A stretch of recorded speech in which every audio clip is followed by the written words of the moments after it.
Au clair, très simple, très rapide. Suis-je Gaga de mon chien au point d'avoir un dessin de Shiba sur mes chaussures? Oui. Eh, elles sont cool ou pas? Eh. Les amis, aujourd'hui on va parler des émissions américaines, plus particulièrement de 2 émissions américaines. Je me baladais, non pas autour de ma calvitie avec mes doigts, mais sur Twitter, comme chaque jour. Et je suis tombé sur un tweet de Yas encore qui m'a rappelé des vieux souvenirs, dans lequel il parle d'une émission qui s'appelle You Are Not The Father. Et c'est une vieille émission américaine. Et c'est juste absolument nawak cette émission. C'est trop marrant et trop triste à la fois. Et peut-être un peu trop fake aussi, on sait pas trop. Mais bon, aujourd'hui je vais donc vous parler de 2 émissions américaines, celle-ci et une autre qui est tout aussi nawak. On va regarder ensemble le meilleur moment, etc. Bref, découvrons ce que la culture américaine a de mieux à nous offrir. You Are Not The Father, c'est une chronique en fait d'un show qui s'appelle The Maury Show. C'est une émission américaine enregistrée à New York et qui a commencé à être diffusée en 91. C'est vieux, j'étais même pas né. En gros, des gens viennent sur le plateau, ils ont un problème, il y a un enfant en jeu et c'est horrible ce que je dis. La femme est enceinte ou a eu un enfant et il y a un doute sur la paternité de l'enfant. Voilà, sur qui est son père. Souvent, il y a donc un homme qui est sur le plateau et la question est de savoir si oui ou non il est le père de l'enfant, et donc on leur annonce les résultats du test de paternité en direct et les réactions sont légendaires. Le concept est absolument affreux, mais on est aux États-Unis dans les années 90 à la télé et ils s'en battent vraiment les couilles. Bref, regardez, c'est parti. I am not the father of this baby. This baby ain't got no ounce Puerto Rican in it. This baby is Mexican as hell. This girl has sex with 2 of my and 1 of my boys. Mec, sois moins en colère que ça. Wow. T'as pas pensé à prendre ton petit déj avant de faire l'émission ou quoi? Qu'est-ce qui s'est passé là exactement? Alors vous voyez, ce petit encadré là va nous donner le contexte, la situation. J'ai fait l'amour avec ta femme, je suis peut-être le père de ton enfant. Aïe aïe aïe aïe aïe, les infidélités entraînent des choses terribles. Ne baisse pas les yeux, toi qui as trompé ton copain ou ta copine dans le mois. On te voit.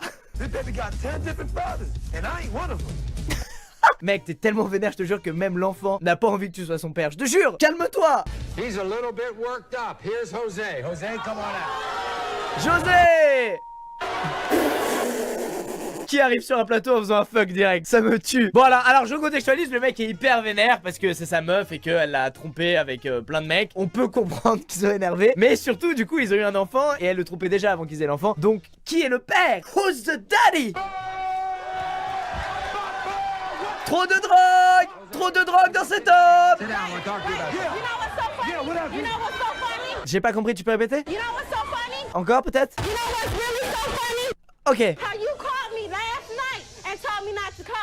Man, I wanted my you want Trouver une séquence où il y a plus de bip que celle-là. Can't deal with it. Ok, les résultats. Alors José. We're gonna find out right now, one way or another. When it comes to 1-year-old Khalees, Jose, you are not.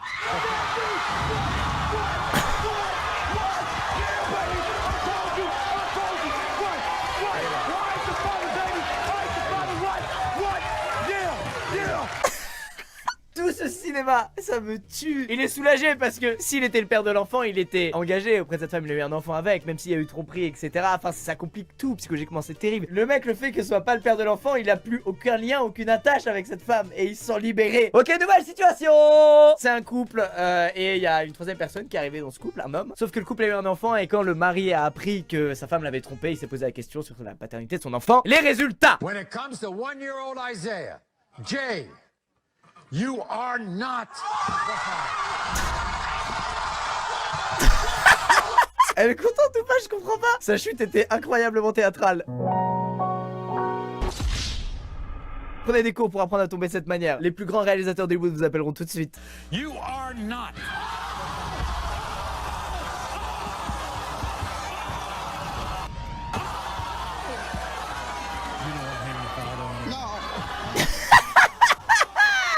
Excusez-moi, ce move il est incroyable. J'ai envie d'apprendre à le faire.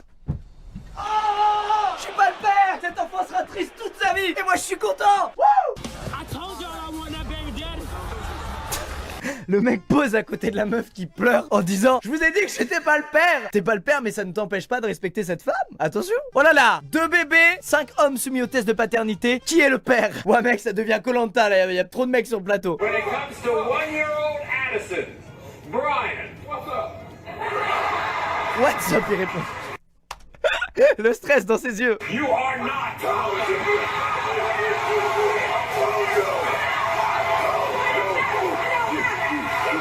Mais attends, mais il ramène l'enfant sur le plateau? C'est incroyable de faire ça. Ils s'en battent les couilles totales de l'enfant. Eh chérie, et si on ramenait l'enfant sur le plateau, que toute l'Amérique le voit pleurer si jamais t'es pas son père? C'est une bonne idée. Pourquoi? Ne faites pas ça. Mais pour quelle raison? When it comes to 1-year-old Kamari, Scout, you are not.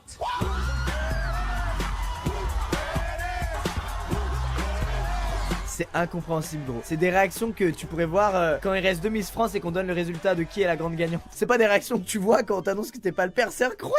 On est dans une autre dimension gros. Ici c'est un couple qui a eu des bébés, sauf que c'est un couple de Renois et que les bébés sont blancs. Il faut savoir que ça peut arriver si l'un des deux a des ancêtres blancs. Ça peut sauter des générations et apparaître plus tard. Ici comme d'habitude le mec dit que c'est pas le père de ses 2 enfants, de ses jumeaux, mais la fille lui dit que si parce qu'elle a un ancêtre blanc et du coup c'est juste le gène qui est ressorti là, mais c'est bien le père des enfants.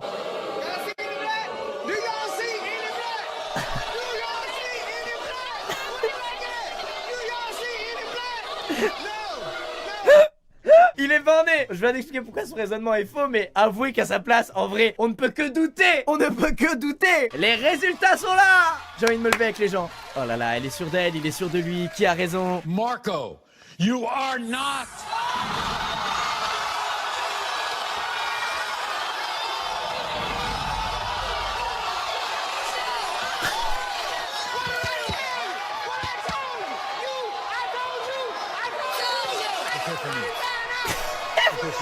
Mais pourquoi ces gens sont si contents de la situation?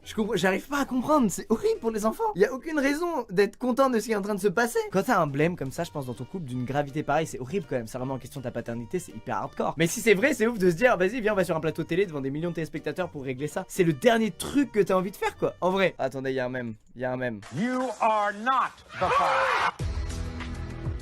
Bon. Très beau top 1, très beau top 1, le meilleur des top 1 peut-être. Bon, on a assez parlé de cette émission là pour récapituler. C'est des mecs qui ont oublié que le préservatif existait et qui espèrent que les conséquences de cette connerie tomberont sur un autre homme que. Voilà. Protégez-vous lors des rapports sexuels. Voilà, c'était le petit jingle sensibilisation. Deuxième émission. La deuxième émission c'est une sorte de toute une histoire mais américain, le principe c'est exactement le même. Ça s'appelle The Jerry Springer Show. La première diffusion c'était en 1991, donc comme pour l'autre. C'est vraiment la période où montrer des dramas devant les caméras avec un petit public etc. Ça marche toujours mais là c'était le début de ce truc là et c'était incroyable comme ça marchait. Et surtout il y avait pas de limite, tous les extrêmes étaient permis. Regardez là ce qu'on vient de voir, c'est quand même des gens qui remettent en question la paternité du père d'un enfant et on dirait que c'est un clash et qu'on parle d'un truc drôle alors que c'est pas très drôle quoi. Alors cette émission là elle est très controversée parce que c'est tellement abusé les cas sur le plateau que souvent les gens crient au fake et n'y croient pas trop. C'est pour ça que je suis un peu content quand on dit que c'est fake, je me sens pas très, au contraire je suis un peu content, je suis un peu soulagé que des gens n'aient pas à vivre ça en fait au final. Le principe du coup c'est très simple, c'est des couples, des familles, des amis qui viennent sur le plateau pour résoudre un souci qu'ils ont et il y a un public qui peut poser des questions, interagir avec eux etc. Et le but c'est de résoudre le problème. Vous vous en doutez, il y aura encore une fois des délires d'infidélité. On dirait que c'est le problème premier des relations entre humains. Je vous jure. On va regarder un extrait de celle qui est pour moi la best des Jerry Springer Show. Le contexte est simple, c'est un mec qui fume énormément de weed en Californie et qui a trompé sa meuf avec la sœur de sa meuf. C'est horrible. Louis, what's going on? Hi, Jerry. I'm here to tell my girlfriend. Are you high? Un peu. Oh, this is gonna be great. Ouais, c'est bien, on fait la prévention aujourd'hui. Et pour le préservatif, et pour la drogue. Attention à la drogue. Bon, le mec est complètement fait, il y a plusieurs extraits où il est complètement à côté de la plaque. Tout se passe bien jusqu'à ce que sur le plateau vienne sa copine. Je vous rappelle qu'on est là pour résoudre le problème. Est-ce qu'il est résolvable ce problème? Je suis pas sûr. Here's your girlfriend, Bobby. Oh là là, l'explication va être terrible. Oh là là, elle est hyper vénère. Why my sister, Lou? I thought you loved me. I did. You did? What happened? She was Are there. you serious? My La meilleure répartie. Elle était là. Voilà. I think we all have the same thought. Why would you commit yourself to him knowing he's like this? It's not like, oh, this is suddenly something new. Yeah. He's been smoking forever. Yeah. But Mais c'est incroyable ce qui se passe. C'est ouf d'accuser la meuf je trouve. Alors que c'est le mec qui a fait son gros bâtard et qui a pas du tout l'air de vouloir réparer quoi que ce soit ou de s'excuser ou de rassurer la personne quoi. Il s'en fout ouvertement. me and my sister are close. Like, she's had a very bad past and I've been there for her. When me and Louis argue, she's there for me. Vous sentez qu'elle ment sur la relation qu'elle a avec sa sœur? Qu'il y a clairement quelque chose de malsain entre ces deux sœurs? Le sentez-vous? Attention la réponse. All right, I'll let you talk to her. Here's Amber. Ok, elle arrive. Amber, c'est parti. Are you serious? Louis, what's so funny? Why are you laughing? My boy, oh my gosh, are you serious, Amber? Bobby, you've always talked about me, always put me down. I was always a fat, ugly one. Elle avait dit quoi juste avant déjà l'autre? Me and my sister are close. Like, she's had a very bad past, and I've been there for her. Oh! Oh! Octogone! Octogone sans règles! MMA! Wow! Wow! U-Arena! Wow! Les gens crient un nom, c'est incroyable! Oh, ça se fight! Ça se tire les cheveux! Trouver un gars qui gère la sécurité moins compétent que lui.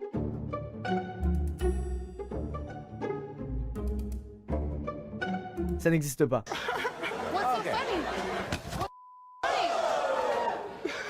J'avoue que si t'en es à ce stade de burn-out dans ta vie et qu'en plus t'es fonce-dé, j'avoue tu rigoles. Non mais admettons les gars, admettez. Vous êtes à la place de ce gars, bien sûr vous riez devant ce qui se passe. Plus rien n'a de sens. Amber, seriously, this is your sister. Why would you do that to her? Hey Amber, pourquoi t'as fait ça à ta sœur? Vous êtes sortis de la même maman. Vous avez grandi ensemble. Elle t'aidait à faire tes devoirs. Elle te donnait le biberon. Pourquoi lui faire ça à elle? Mais je dis ça pour vous aider dans un but bienveillant. Hey, ici Jerry. Aidez ces gens en regardant mon émission.